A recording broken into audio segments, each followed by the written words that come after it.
Coming up on this episode of One-on-One Sports, we take a close look at NFL coaches, predict the biggest MLB postseason awards, and examine one of the most historic NBA franchises fall from grace. All that, so much more. And it all starts right now.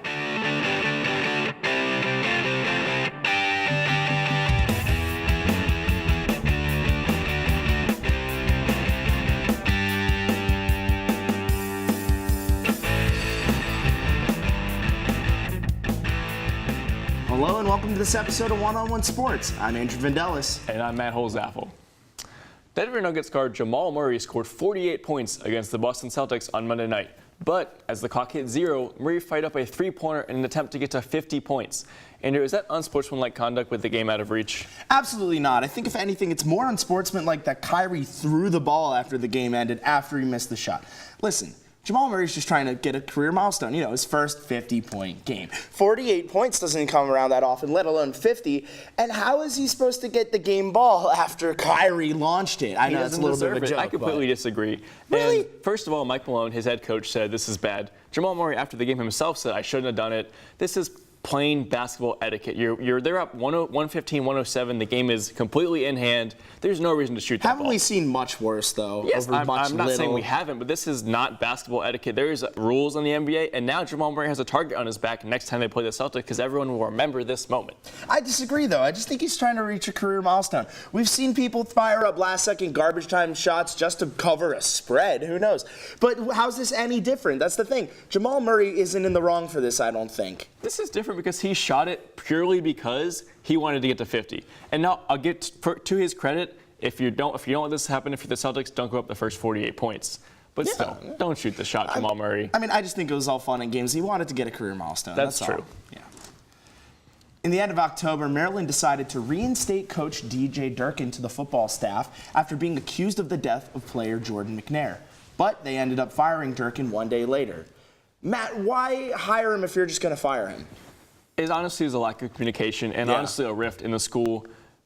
Everyone at Maryland, except for apparently the athletic communications office, thought it was a bad idea. No one wanted him there. The SGA there said, we don't want him. The players came together and said, listen, we don't really want him back.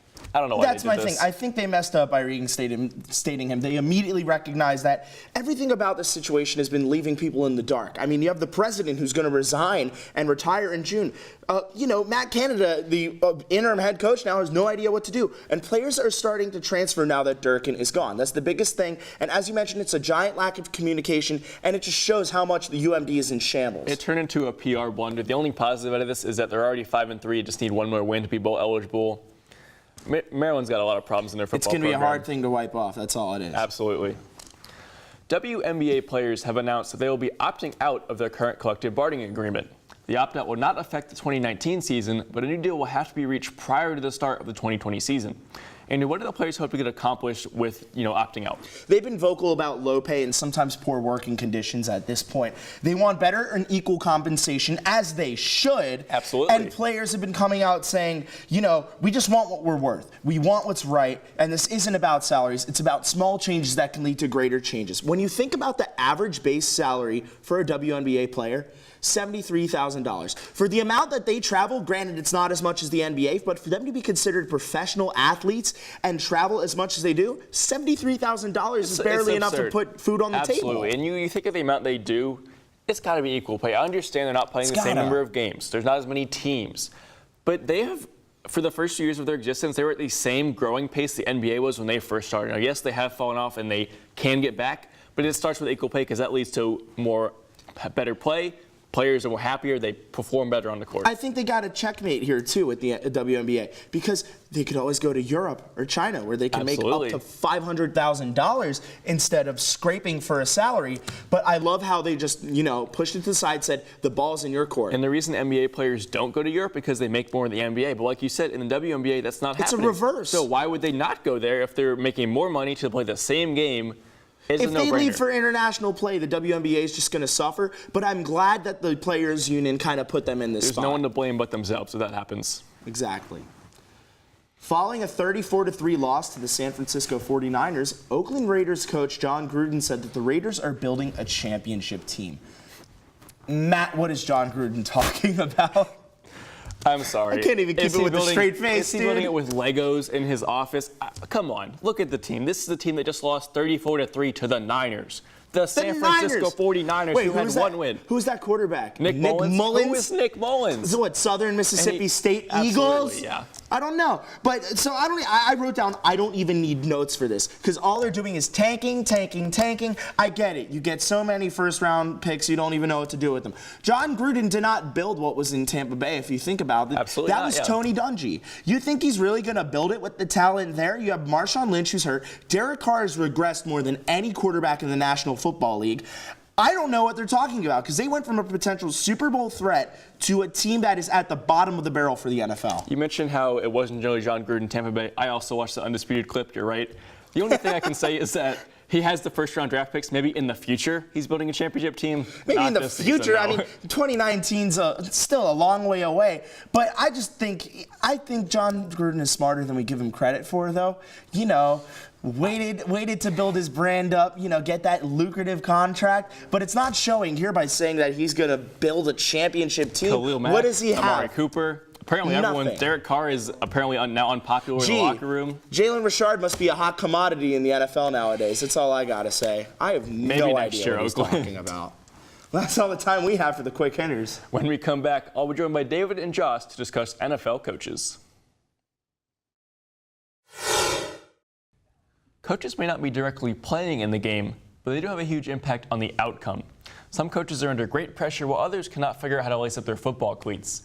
I'm joined at the desk by David Flint and Josh Tobeck to break down the most underrated and overrated coaches in the NFL. So Josh, overrated coach in the NFL, who you got? I know this can be a bit controversial considering where they are in the standings, but I'm going to go with Andy Reid. Now, he might be one of the greatest regular season coaches of all time, but last year, for example, he choked all the time. He chokes all the time in the playoffs. So if you remember with the Eagles, 4 straight NFC Championship games, lost 3 of them, and then lost to New England in the Super Bowl. The Chiefs have had the roster to make a Super Bowl run for a long time, but Andy Reid runs out of creativity when he reaches the playoffs. I mean, the Chiefs are obviously, going to at least make the playoffs at this point. The Chargers could sneak up and win their division. But Andy Reid just runs out of tricks in January, and I feel like it's going to bite them in the rear end. So you got some good points there, but I think Mike McCarthy is the obvious choice for overrated coach. Green Bay, ever since McCarthy has been there, has lived or died by number 12.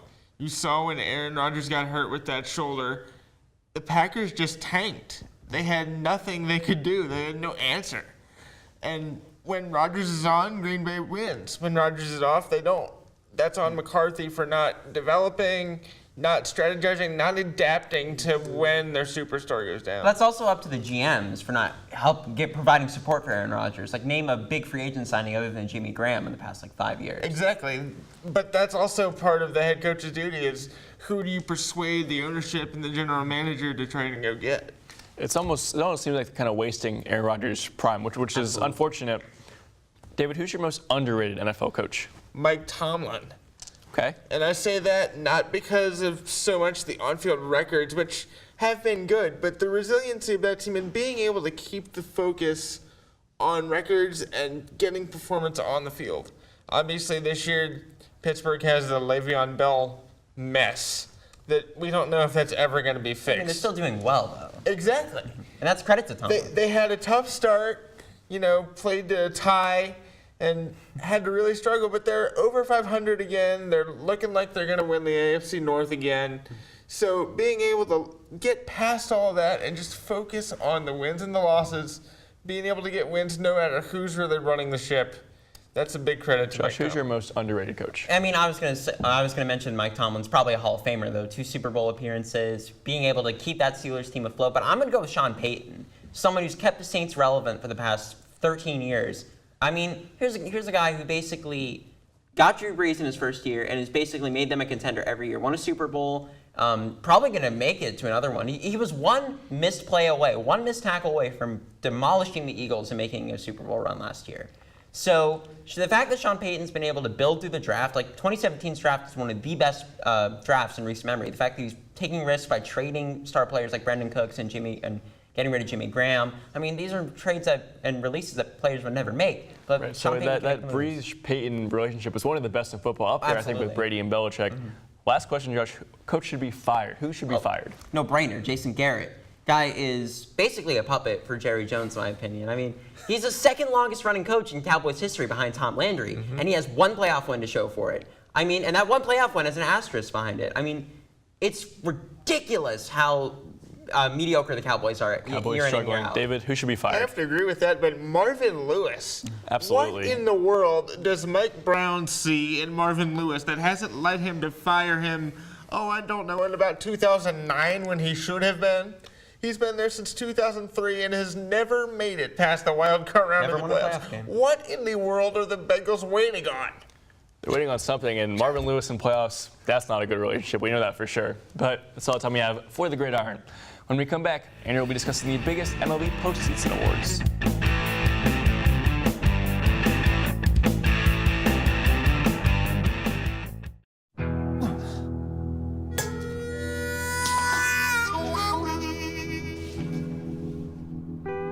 Get caught buzz driving, and you could do some hard time. Craig, knock it off. Sorry, Mom. It could cost you around $10,000 in fines, legal fees, and increased insurance rates. And that could set you back a few years. Buzzed, busted, and broke. Because buzz driving is drunk driving.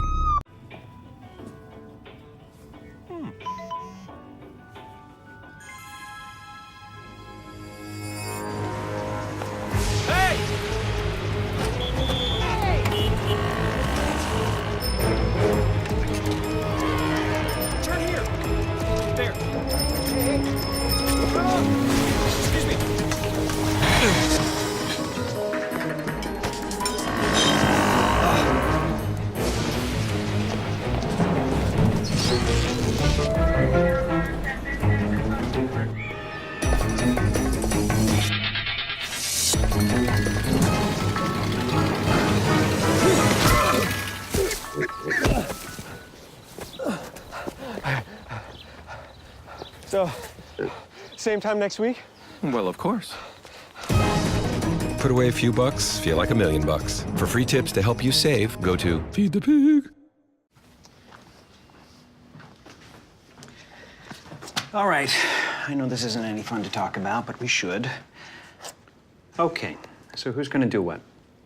I'll pack the dead batteries. Great. I'll only put what I don't need into a duffel bag. Perfect. That's totally unhelpful. No problem. Meanwhile, I will try to comfort everyone by speaking in a calm voice. And I'll try to get the generator going without any gas. Oh, let's not forget the cell phones, which probably won't work. Right. And who is going to handle supplies? I can forget to do a list for us. Thanks, pal. Well, I think we couldn't be any less prepared. I'm proud of you guys. Talk to your kids about who to call, where to meet, what to pack. Visit ready.gov/kids for tips and information.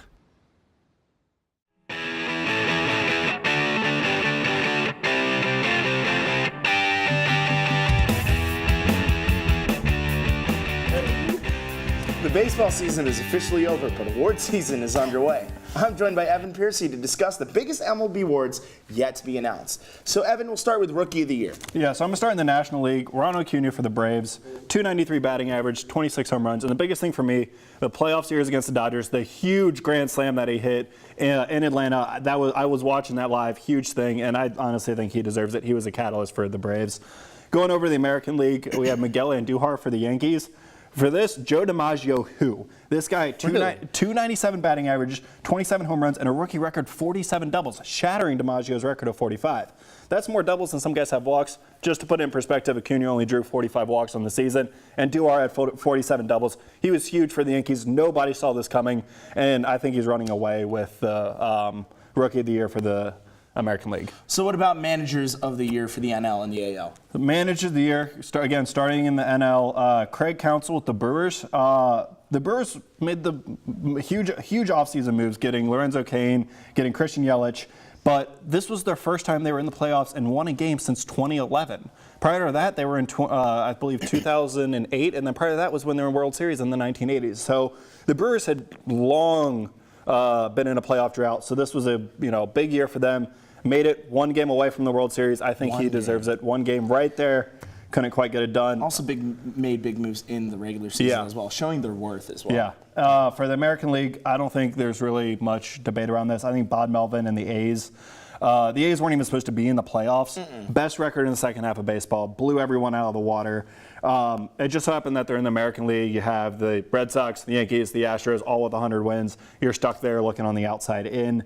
But they really utilized and did well using the opener system, so it's going to be interesting to see whether they use that again. It was basically an A's baseball year. It was kind of like Moneyball. They were able to do well, had success with it, but yet again, it just doesn't work in the playoffs. I do know that Billy Beane was awarded the Executive of the Year, so I think more awards are coming for the Oakland A's. All right, so finally, the most important one, the most valuable players. Most valuable player. National League, I think, is the easiest race. I think it's Christian Yelich and nobody else. He finished the year batting .326 with 32 home runs, 110 RBIs, 22 stolen bases. This guy was better than expected for the Brewers and really was a big force in them getting to the National League Championship Series, one game away from the World Series. He was great in Miami, but he just showed us a whole nother level of baseball. He looks like he loves playing baseball. This kid is fun to watch. He's fast. He's athletic. He really does a lot on the field, not to mention a pretty good outfield glove. For the American League, tight race between two teammates in J.D. Martinez and Mookie Betts, but I have to give it to Mookie Betts. Finished the year with the best batting average at .346, 32 home runs, and 30 stolen bases. This is a 30-30 guy. We have not seen that in baseball in a very long time. And, Boston Red Sox, Mookie Betts, they crushed everybody, won the World Series.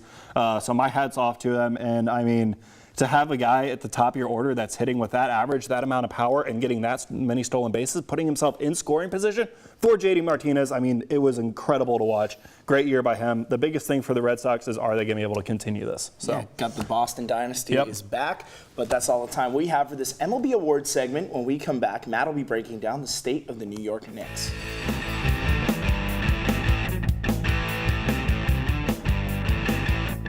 Ever since New York Knicks head coach Jeff Van Gundy resigned during the 2001-2002 season, the team has been the laughingstock of the league. They've won just one playoff series since then and posted just 3 winning records.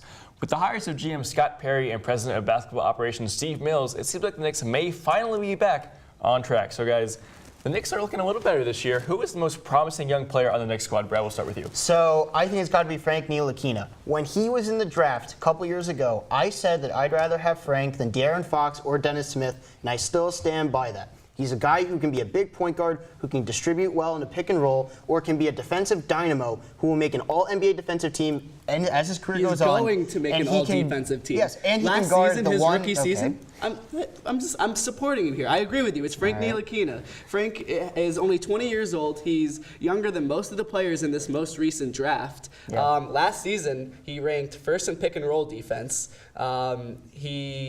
Yes, his offense has much to be desired, but a lot of young players have offense that's much to be desired. Now, actually, most young players have defense that is much to be desired. In this case, it's the opposite. I would say, when you look at Frank, what he can do is, he's a point guard by trade, but he can guard the 1, he can guard the 2, he can guard the 3. You don't want to play him off the ball on the offensive side. He can guard the 4, too. Let's slow down there. On switches. The point I'm making here is the versatility he brings defensively and his distributing ability compensate for the lack of offensive shot creation. But That'll his come in offense time. does need to develop. Yes, it does. But you have confidence that you have seen throughout this year. He's willing to take shots. I think it'll come in time. And not even just Frank. I look at Mitchell Robinson and Kevin Knox. They killed this draft this this year. year. Have a beautiful young core. Mitchell Robinson has potential like Clint Capella or DeAndre Jordan. Kevin Knox, we don't even know where his potential is because he's played not even 5 games this season, and he's just shown a lot. And we saw how great he was in Summer League. Preseason. Robinson, you can see Robinson, he closes out on shots from the paint to the line. His lane span is incredible. The fact that he can block 3-point shots with ease. Dwight Howard put up a shot. We know they have a lot of young talent, but coupling that you have to think about Kristaps Porzingis towards ACL in February. Will and should he play the season, Evan? If he's medically cleared, then he should 100% play. Torn ACLs are kind of common these days where players come back pretty easily. But it's never happened with a 7'3" player. So if Kristaps is medically cleared, then yes, come back so we can kind of show him off to future free agents. The Knicks, they stretched Noah. They're gunning for a max free agent this year. If they don't get it, I see them taking a patient route, but I will they want say, one. for that, I will say, playing Kristaps Porzingis in 15 meaningless games is not going to be the deciding factor on if, hypothetically, Kevin Durant were to come to the New York Knicks. I say that getting as many losses as possible is the number one priority. Do you really think that Kristaps playing 15, 20 minutes per game off of a torn ACL is really going to make that big of an impact? I think it gets you 1 or 2 extra wins that you don't want to get. I think, personally, I look at it as, even if he is cleared, when do we think he gets cleared? Late February, early March? At which point, like what, 15 games left in the season, give or take? I just don't think it's... I don't like the concept of just sitting a guy to tank. And I know that's not really what the Knicks are doing. You love it because you're a Sixers fan. But I don't really like that because why not let him get his feet under him? Let's show. We don't know. Kyrie said he's going to resign, but you don't know. To counter that, you can say, rather than putting him in there for 15 games, let him have this whole season and the offseason to be at a maximum strength before he finally comes back. But if he's medically cleared, then let the man play. But there's no incentive to because he playing is not going to determine. But it also shows that I know we can talk about this all day. That's very true. I think one thing depends on where the Knicks are when he's quoted. That's a big factor. Well, we're just going to have to wait and see how the Knicks are doing when we get there. But that's all the time we have for New York Knicks basketball. When we come back, Andrew will join to talk some college basketball reactions.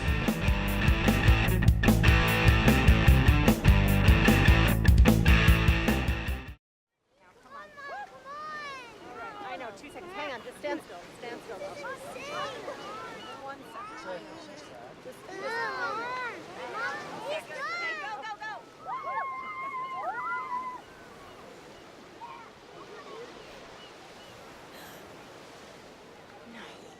Boys, hang on, boys! You don't have to be perfect to be a perfect parent. There are thousands of children in foster care who will take you just as you are. .gov/the-right. Take a look under your bed. Find stuff under there? What about jobs? No?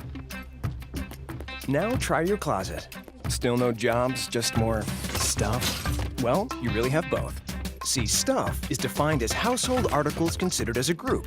Sometimes this stuff is no longer needed. Wait, no longer needed? That can't be right. Because remember those jobs you were looking for? Those are really needed. And they're the stuff inside your stuff. Our job is to unlock those jobs.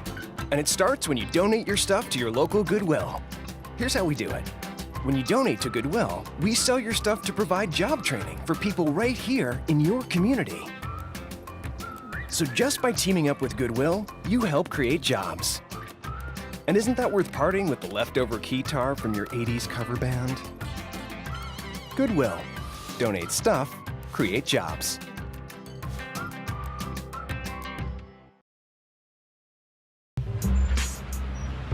I'm one unlucky guy. The chance of being involved in a robbery is 1 in 757. The chances of being struck by lightning. 1 in 750,000. Please fasten your seatbelts for unexpected turbulence. The chances of being a victim in an airline crash? 1 in 29 million. Hey, could I get some peanuts? The chances of being involved in a car crash are far greater than lightning strikes and plane crashes. And if you are texting while driving, your risk of crash increases 23 times. Now, I may be an unlucky guy, but I don't have to be part of that statistic, and neither do you. Drive responsibly.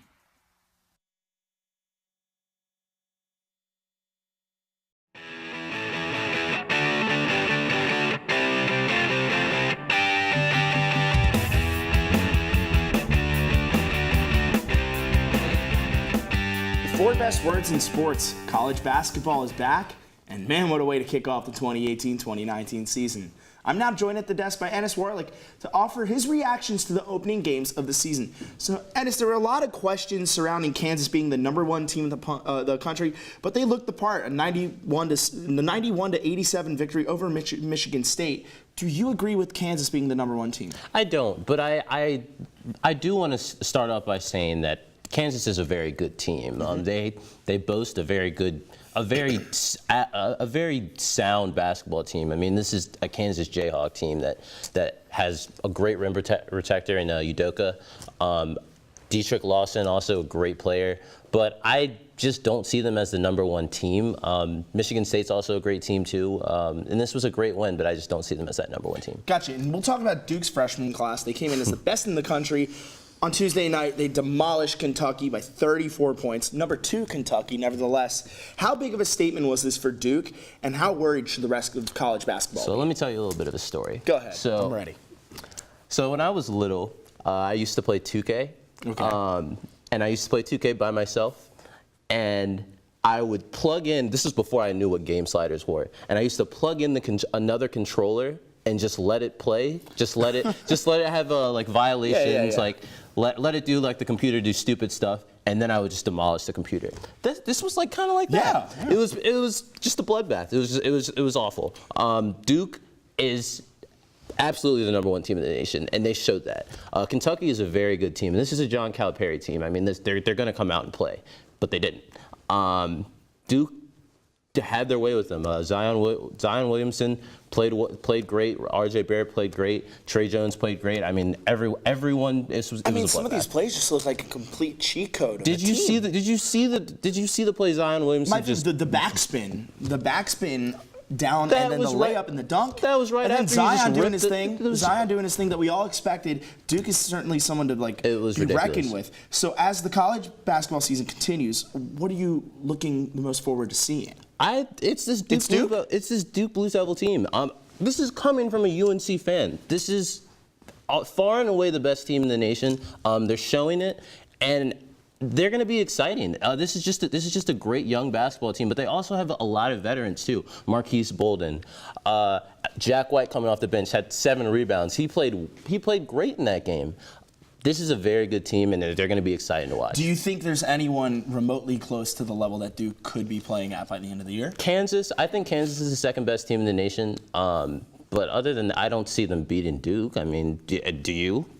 No, not really. No, I mean, they Again, just, as we said, it's a cheat code. They just beat the second team in the nation by 34 points. That's unheard of. It's absurd. No, I don't see anybody. So nobody's in their way this year, do you think? What is stopping Duke from winning a national championship, do you think? What's stopping them is just maturity, I guess. I guess. I mean, and that's just a nitpicky thing. They do have a lot of veterans, but their veterans aren't necessarily their leaders on the court, I guess you would say. Gotcha. Zion Williamson and R.J. Barrett are really like the focal point of that team. And I didn't even mention Cameron Reddish, who also played great role player minutes as well. But no, I mean, maybe their lack of experience, but I mean, they still do have experience there as well. So yeah, I would say maybe that, but yeah. Well, as Duke makes a tear, that's all the time we have for college basketball. When we come back, Matt and I will be discussing the best jersey customizations. Stay tuned.